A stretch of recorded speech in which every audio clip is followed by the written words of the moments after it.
Hello again YouTube, and welcome back to Just Get a Tesla. And this week I have got to do 3 long trips in my Tesla Model Y, and people keep telling me just how difficult or almost impossible it is to do long trips in an EV. They're not right, are they?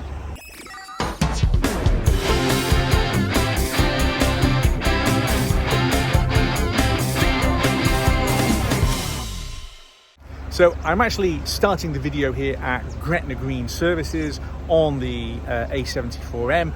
Actually, as you can see, this is now completely overflowing with chargers. You used to have it where there was a big queue for the 4 superchargers that were here, and I think there was a couple of Ecotricity ones. Now there is a huge long line of empty superchargers because at the Caledonia Park in Gretna there's another stack of chargers. At Todd Hills, slightly further south than that again, there's another stack of superchargers, and of course you've got both Ionity and these other units over here. So there's chargers absolutely everywhere. So once again, long trip, EV, lots of charging, not a problem.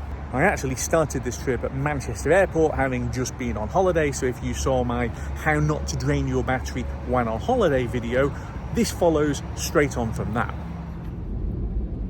I'm a few days on now. It is now Wednesday, and you last saw me on Saturday.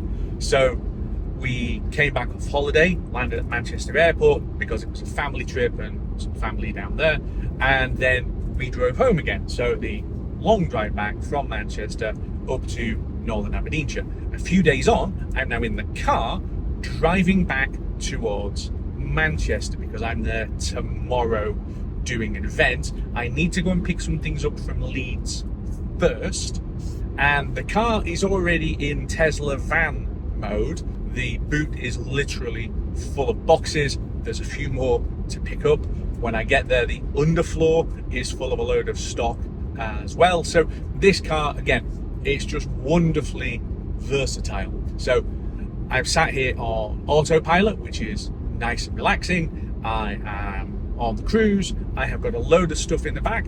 On the other trip, I had family and all of our luggage in the back. This car does everything effortlessly. So on this video, as I said at the beginning, this is about how do we cope with 1 week where you're basically going up, down, up. I will have done heading towards 1,300 miles by the end of this week. 1,300 miles, which is quite a lot for most people, and I'm doing it in an electric car, which so many of the commentators still insist is absolutely impossible.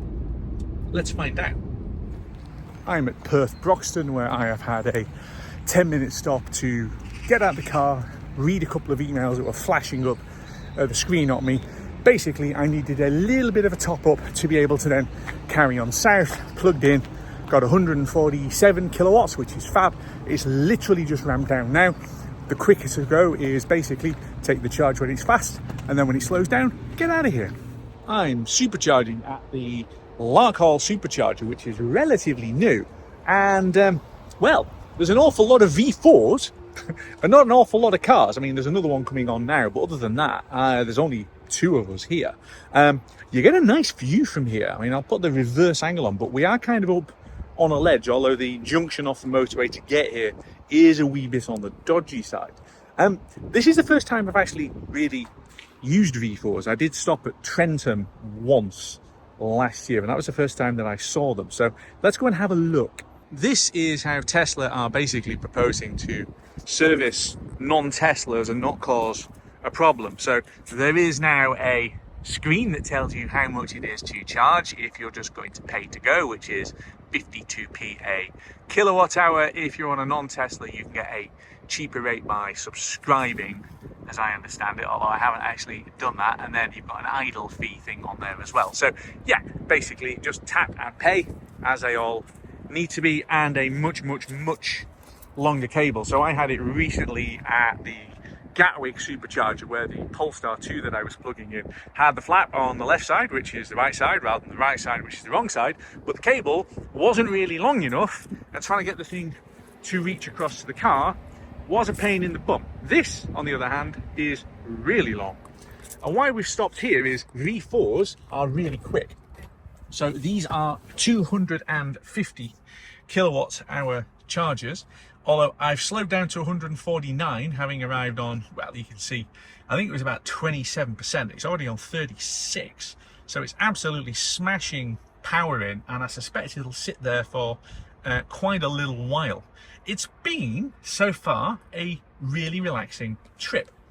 And when I say that the car is being used as a van, I mean, I really do mean it. I've got these big boxes, and there's boxes under here where I've got my suit and my coat shoved on there, and there is a load of stuff under the boot floor as well.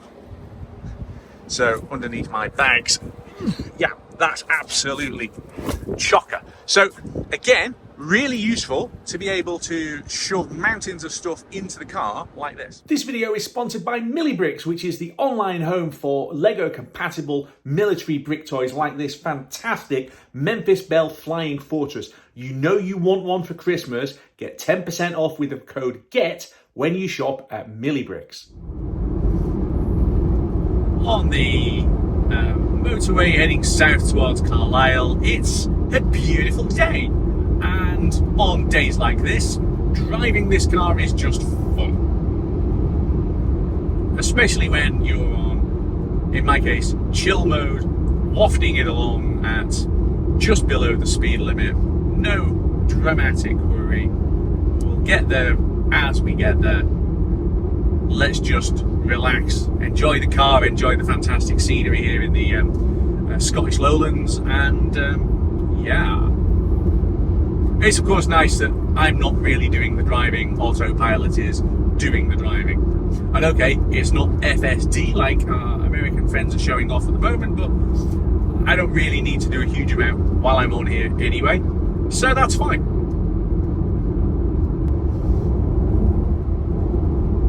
Once again, crossing the border back into England from Scotland, having last been in England all of a few days ago, it feels like, do I live here again now? Just plugged in at a really rather busy Tebay, so I mean, you've got basically a couple of superchargers free. The map said 6, which is wrong. But you've also got these other chargers over here, which are, again, all full. I know there are some other ones on the other side, which is helpful because there's quite a lot of people here charging. This has really turned into a hub for charging. At one point it had, what, half a dozen slow Tesla chargers, I think a couple of non-Tesla ones, and that was about it. Now it's getting really busy, but it's not just the charging that's busy, the whole car park, it's busy. I have completely ignored the suggested charge time because I cannot resist getting to Tebay services with this place at lunchtime and not eating something, because the farm shop restaurant that they have got in there is absolutely blooming lovely, and it's got to be done. Plus my stomach was rumbling a little bit, so it's like, okay, let's spend an extra 15 minutes or so eating. So I'm wandering back to the car. I think it's on something like 70%, which is plenty to get me across the Pennines towards Leeds, where I need to then go and fill the car up with even more stuff. So having picked up even more stuff, I have just swung by the Leeds Tesla Centre superchargers because they were literally just around the corner. I'm going to stick power in now so that I don't need to bother doing anything on my way home on Friday for quite a while. But just to show you, this is a full car, and the stuff, as I pointed out there, under the boot floor, is going all the way back to the seats. I mean, it's quite a capable van, the Tesla Model Y. It's not just a car. Good morning from Manchester. It is day 3. I am parked up at Manchester Central. A successful trip. Definitely successful because the car is now basically empty. So having been in van mode for a day and a bit, it's good that it's all gone. So all of the product samples that I brought down, all of the goodie bags, everything has all been successfully handed out to punters who were very happy to receive them. So yay Tesla being a really good van. So the plan today basically is just head home. I might wiggle around a little bit on the way back because I can do, but this is the relaxed cruising part of the trip. just before I set off to give you an update on things like efficiency. So the week of hell, this includes coming from Manchester, back home again, then back down to Manchester via Leeds. 864 miles, as you can see, with an average of 303 watt hours per mile. And that's mainly because the car has been fully loaded the entire time. Loaded with family and our luggage from on holiday, and then loaded up as a van on the way back down. But since I topped up in Leeds on Wednesday, 248 watt hours per mile, and that includes a Pennine crossing. That's pretty good, although I think, to be fair, that's mainly because it's been in a lot of traffic. We are on the M6 heading northbound through the east side of the Lake District. So the plan is we are going to Tebay supercharger, which is on the other side of the motorway, but you can access it for basically just a quick top off, because I want to go to the new Gretna Caledonia Park supercharger just to have a look. I've got to charge somewhere for a decent amount of power, and the Gretna one looks interesting. It's a big outlet village thing, which I went to the one at Trentham, much further south on the M6, I think this kind of time last year, and it was quite an interesting place to wander around. So we're going to go to Caledonia Park, but I am currently on 17% in the battery, and I simply don't have enough legs to be able to get there without a quick zap and dash at Tebay.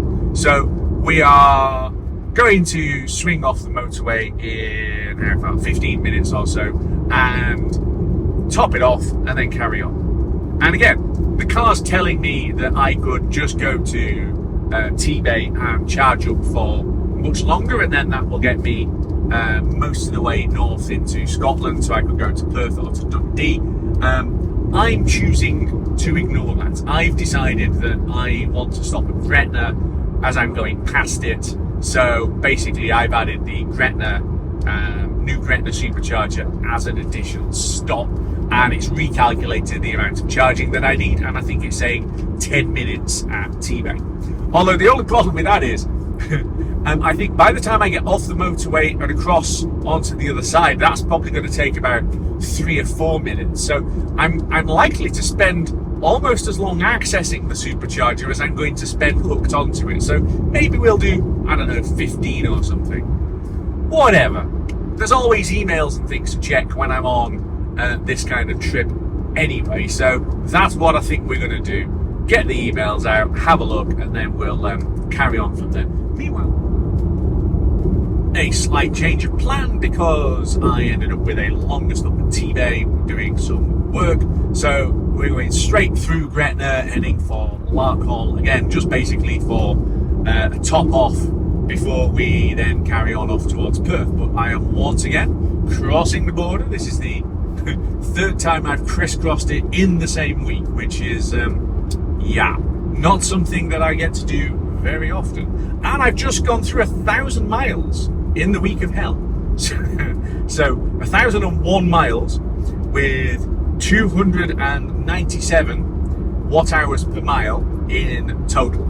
So yeah, it's getting a little bit more efficient. So since we left Tebay, we've done 47 miles and 252 watt hours per mile, so that's 4 miles per kilowatt hour, which is pretty decent. It's 16 degrees and sunny, late October, but as you can see, the weather is good. That definitely helps with efficiency. Basically, this kind of nice middling temperature is really good for the battery. But it's funny, we've had this gap on this part of the motorway in this part of the UK for ages, where there were 4 superchargers and Gretna services, and they were V2 and slow and always full. I mean, I did charge there once, knowing I'd only get like 63 because they were 120s.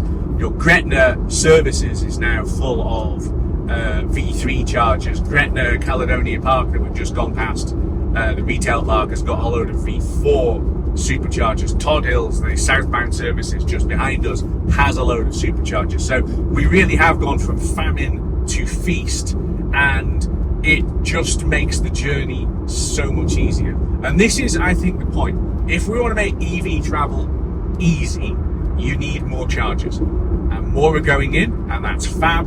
Keep them coming. It's the day after the end of my big trip, the week of hell, as I dubbed it, where I went from Manchester to Northern Aberdeenshire to Manchester to Northern Aberdeenshire, basically crisscrossing the border multiple times, which isn't something that I do that often, and hauling either a car full of family and luggage or what felt like a van full of stuff. And as you can see, I'm still hauling some of that around, having not fully offloaded the stuff that came back with me yet, and I've got even more stuff in the back now behind that. So what have I learned? Well, if you need to do long trips up and down, spending most of the day in the car, a Tesla, especially a Tesla Model Y, is a fantastic thing to do it in.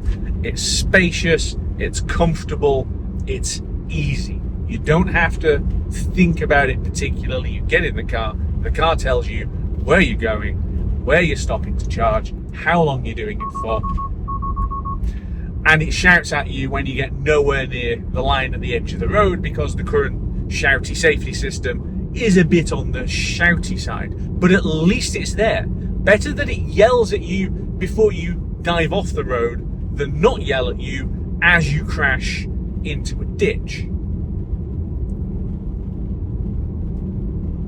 So in the 1,250 miles in total across the Manchester to Aberdeenshire to Manchester to Aberdeenshire runs that we did, across those 1,250 miles, across that week, we averaged 297 watt hours per mile.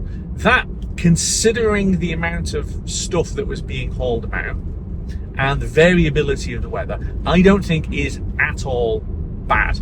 It is quite reassuring that, you know, you can go up and down hauling stuff and you're still not dipping anywhere near 3 miles per kilowatt hour, which is pretty normal for some other brands of EV with similar sized vehicles. And this was a trip where I did, how can I put this, many supercharger stops, many. And the number of stops and the costs and all the rest of it are down on the screen now, but none of that particularly mattered because it was still straightforward and simple. And that really is the end of this.